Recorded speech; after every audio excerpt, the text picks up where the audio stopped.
Hi, everybody.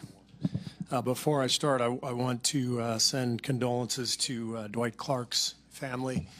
All of us with the Warriors are thinking about Dwight and his life and his impact in the Bay Area. I personally did not know him, I did not meet him, but I'm friends with several of his 49er teammates, and I know how devastated they are. And such a sad day for all of us, and we're thinking about the family, and just wanted to pass that along before we get going. First question, standing on the left. Paul Antunes from ESPN Brazil. Up 2-0, I mean, it's a game of desperation for them. How easy is it for you up 2-0 to get a little complacent and tough to match the energy of the team that's desperate? Yeah. Well, we've been here before, and that's the biggest thing. We've been here the last 3 years for a game 3. First year was 1-1. Last 2 years we were up 2-0.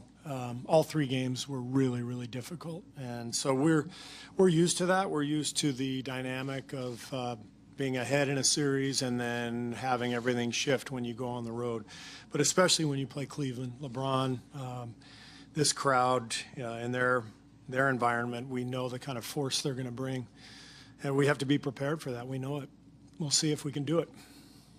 Scott here. Scott Osler, San Francisco Chronicle. Steve, your thoughts on the Eagles situation and on your team and your kind of being in the forefront of that, what's going on now? It's not surprising. I think, the president has made it pretty clear he's going to try to divide us, all of us in this country, for political gain. So it's just the way it is. I think, we all look forward to the day when we can go back to just having a celebration of athletic achievement and celebrate Americans for their achievement, their good deeds.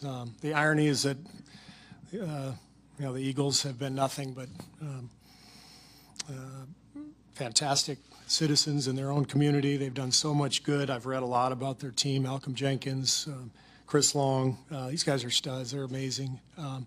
So it'll be nice when we can just get back to normal in 3 years. Michael in the back center. Michael Lee with Yahoo Sports, straight ahead. Straight ahead. Do you have an update on Andre, and how would you plan on using him if he is available? He's doing better. He played yesterday, some one-on-one, did some full court drills, and he told me he's feeling better. So I would upgrade him to questionable.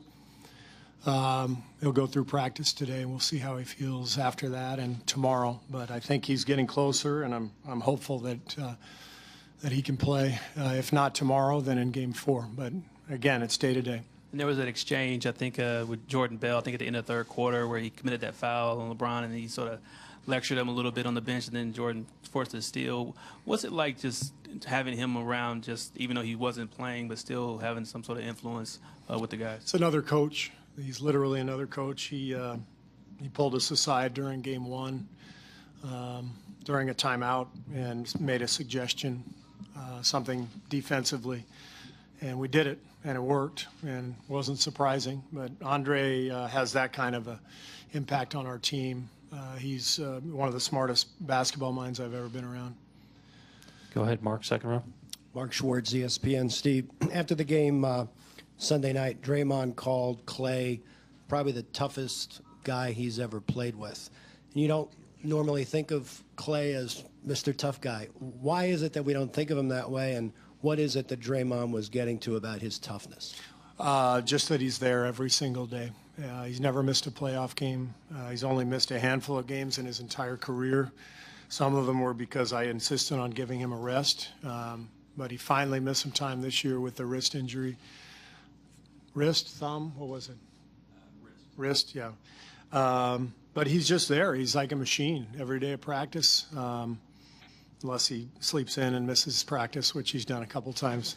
But he's just there. You count on him. You just count on him every day. And toughness is often looked at, I think, to answer your question. A lot of people think of toughness and they think bravado, but toughness is also a quiet confidence and a resilience, and I think Clay embodies that. He's there for us every night. Doesn't say much, but we can count on him every day. Tim in the back left. Tim Calcom of The Athletic. Steve, you've got friends in the NFL. I don't know if you've heard from them. I've heard from them maybe pushing back on some of your comments about the anthem. Have you heard anything? And they point out that the NBA has a policy also where players must stand for the anthem, and I believe there's some understanding they can stay in the back. If one of your players wanted to actually protest on the anthem, would you be okay with that? Would you understand that? Yeah, of course, because you have to understand that what players have protested is not the military. They're protesting police brutality and racial inequality. So if any American wants to protest that anytime, then that's their right as Americans. That's what the military fights for, is free speech. So I would be perfectly fine with any of our players doing so. I think the point I was trying to make a couple weeks ago is that the NBA has always been very much a partner with the union and with the players in this issue. And I don't think it's a coincidence that we have gone through this together, and there haven't really been any issues in the NBA. Players are very socially active. Teams and management and the league itself are very supportive of not only community service, of course, but political commentary. And so it's just a partnership, and that's the point I was making, comparing it to the NFL. Jeff on the left side on the aisle.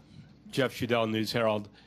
Steve, the Cavaliers are saying they want to get more physical with you guys tomorrow and Friday. I'm sure you've seen that before, but so how do you combat that? Well, that's their advantage. They're bigger and stronger. They've beaten us up on the boards a little bit. You have to combat that with smart play, boxing out, making sure you're putting a body on people.